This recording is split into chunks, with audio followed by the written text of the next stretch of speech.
automatically activated to warn of impending hazard.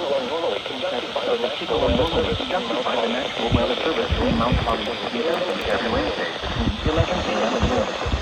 If there is a threat of severe weather during the normal set time, postpone to the next weather broadcast. The reception of this broadcast will vary at any given moment. Normally more noticeable at greater distance. You are using a good quality receiver in perfect work order. The warning alarm tone will be activated at the following and marine areas near Lewis, Delaware, Kent, and Sussex. In New Jersey, Cape May, in Maryland, Carolina, Dorchester, Wicomico, and Louisville.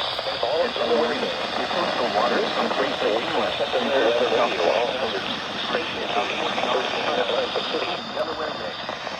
This concludes the weekly Second Hill Weather Radio broadcast. Station WXJ94 in Lewis, Delaware. Thank you for listening to NOAA Weather Radio.